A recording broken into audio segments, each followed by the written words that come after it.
Hi, my name is Catherine Martinez. I will be doing a video presentation on my final project based on the reflections of all of the posts that I have made in class.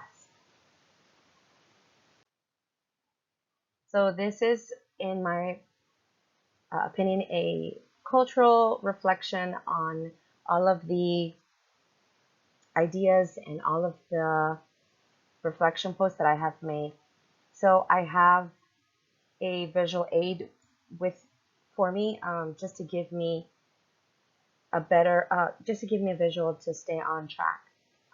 I have it on my phone. It's zoomed in, so if I look away, that's why. um, if I am blinking a lot, it's because I just put some drops in my eyes for the irritation. So I'm also wearing some blue light glasses that will just help me a little bit.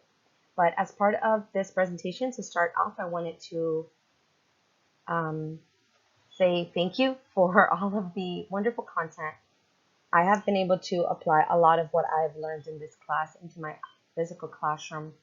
I teach preschoolers and I teach the voluntary pre-kindergarten program in my school. And being able to incorporate a lot of the things that we have talked about in class, written about in class, has been a great resource for me. It has been like an additional tool to have. I've been able to introduce topics to my students that I normally wouldn't have had an opportunity to, because I would not myself have been exposed to those type of topics, social cultural topics, socio political topics, and definitely topics along the line of equity and inclusivity and diversity in the classrooms, especially in multiculturally responsive classrooms. It has been quite a journey this semester, being able to find the best strategies and best practices to include these. With that being said, one of the first questions asked for this assignment, for the overall paper, was um, how have your culture and experiences shaped you? I come from I'm an immigrant to this country. It took us about a 2 month journey, something that I talk about in one of my very first reflection posts. It took my brother, my mom, and myself about 2 months to arrive to the United States. We did arrive illegally,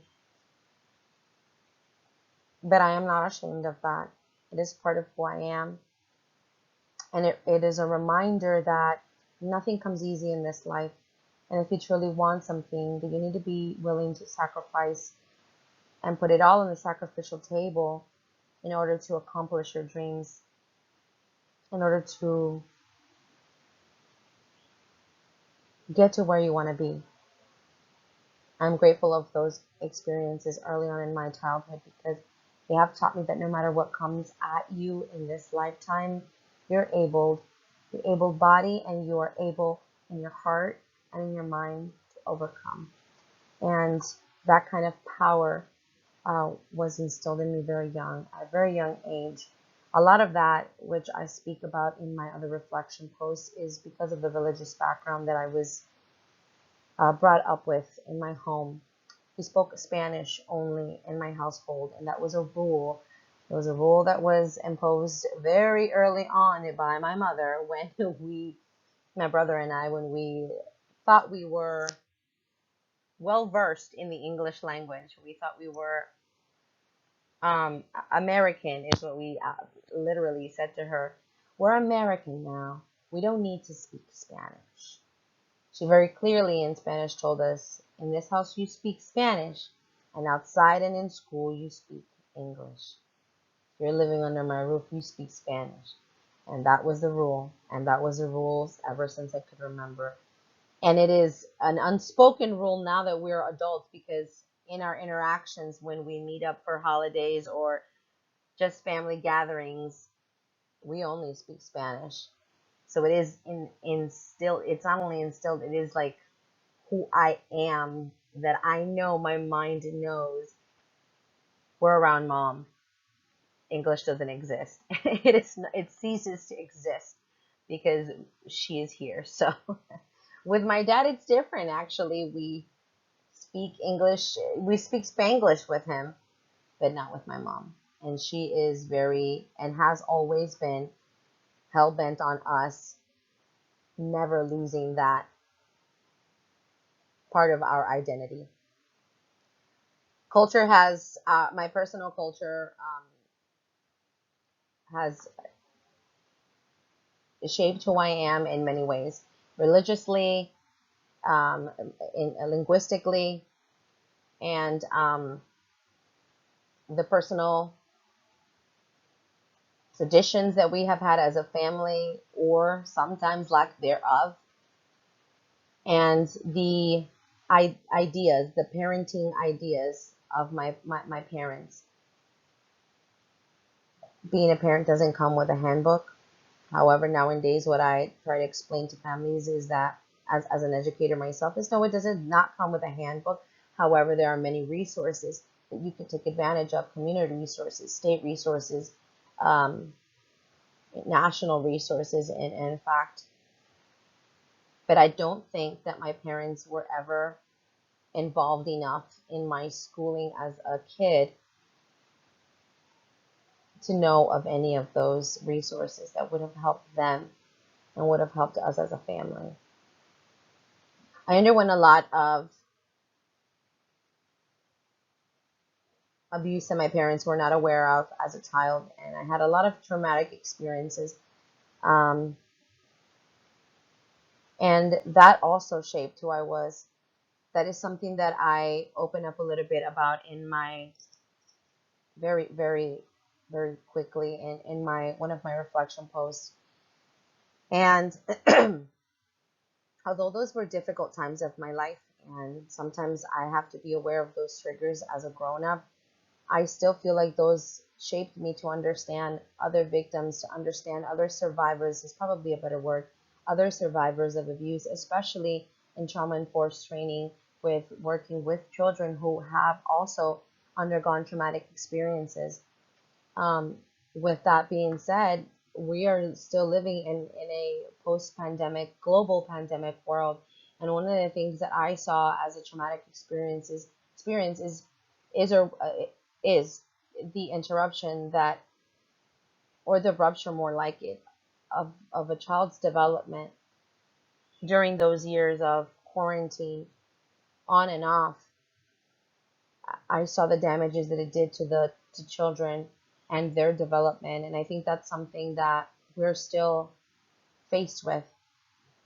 My own experiences have helped me understand those children, have helped me find ways to help them overcome and to help empower them now, and to help strengthen, so that those social emotional functions can be strengthened in many ways. And I owe that to my upbringing, my cultural upbringing, and the experiences that I had. I learned empathy from the religious aspect of my culture. I learned, which I exercise in my daily life, and in the interactions that I have with the children who I teach. The second question is, what are the influences of language and diversity in your life experience? Both of my parents were a little judgmental. They still pretty much are. My parents are no longer together. However, my father is an evangelical pastor. He has his own small church, and he is very much by the Bible, for the Bible, from the Bible. And he wasn't always like that. So it has been a transition for us as well to see him in that type of religious role. Whereas when he withdrew from our own Christian church as children, it was never something we saw our father as. And now that we're all grown up and he has a different family of his own, incredible to see him in that light. It's very different.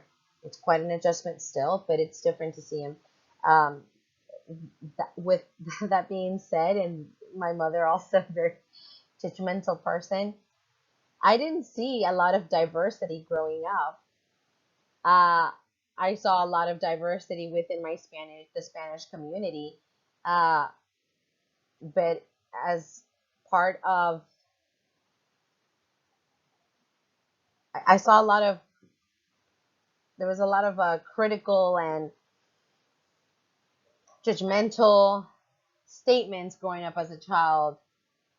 Don't be like so and so, and don't do what so and so did, and look at their parents and where they're from, because they're from, let's say Dominican Republic, or they're from the south side of Nicaragua. And it was one of those things that I always thought, well, why does it matter where specifically they're from?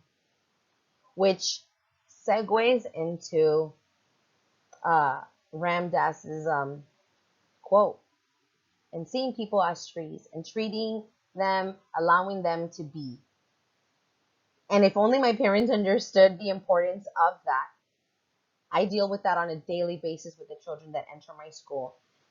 Children come in, children graduate and leave. But when I am struggling with a student, when I'm struggling with their behavior, I look at who their parents are. And I try to understand their family, where they come from, why they're like that, what is happening in their life. A perfect example of this is a newly single mom in my school.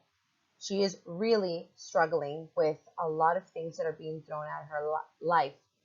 And she's got two girls. One of them goes to my school. And yesterday she was telling me that for the first time in ever, since being with her now ex-husband, she had to put furniture together. And she's never had to do that. And I thought to myself, well, that doesn't seem like a difficult task.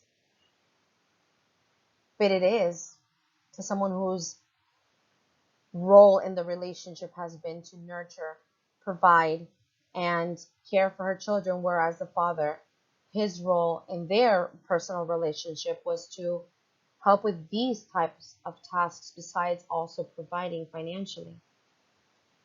They had roles in their relationship, and to her, everything has just been turned upside down. And I thought to myself, oh my goodness, if I just look at her as a tree, for all of the flaws that she has as a person, for all of the ways that she is bent or curved, like Ram Dass explains, then I'm not going to look at everything else. She is who she is, and life has turned her into what she is currently enduring. If I just allow it and allow her to be, then I can overlook all of that and see her as just a human being. But when we start putting all of what we think about diversity, when we think about culture, when we think about so and so and their own culture, and what we think about, the way they're upbringing their children, or it turns into, like Ram Dass says, we lose everything. And the essence of it is just allowing people to be who they are. And that alone should be sufficient. The last question, so sorry, my eyes. How have the readings in this text changed or strengthened these beliefs? My belief is simple, and people are people. They're going to be people. I think that what I strongly believe the most is that empathy and acceptance should be the key to making this society, this world, a lot better than it is. I face a lot of difficulties, a lot of personal challenges as a human being with a disability. And I try very hard to be empathetic towards others because I want to be treated the same way. Because a lot of things are out of our control and it is nobody's fault. And in the readings, I have learned to, as in one of the videos, for instance, to look, perceive things differently. You think they're one way, but they are not. And I've been able to learn that in the readings and throughout the modules and the reflections, and it has truly been, at least for me, eye-opening. And the early on that you introduce social topics or cultural topics, cultural views or ideologies to children, like equity, being fair across the board to everybody, providing other opportunities other than just the norm for all of the children, that's being equitable. That's being fair to everybody, providing that social emotional learning curriculum so that children could self-regulate, so the children could understand each other and themselves and who they are too. All of those things I've learned in the content throughout this class, and understanding and applying the quote from Ramdas's of the trees, or the metaphor of the trees, has also been something that has given me different perspective as a human being. This class has overall been phenomenal, and I have learned a lot more of who I am, where I stand, and what I want to do with my voice, because that's the other aspect that I've been able to gain from the course content. I do have a voice. I've always had one. It's evolved through the years, but now we're at a point of, or this class has made me reflect on it and think, well, what do you want to do with your voice? How are you going to use your voice to help others from now on? And that's a point of reflection that has also helped me a lot from the course content. Thank you so much. My name is Catherine Martinez, and I have gained far more than I expected to in this course throughout the semester. Thank you very much.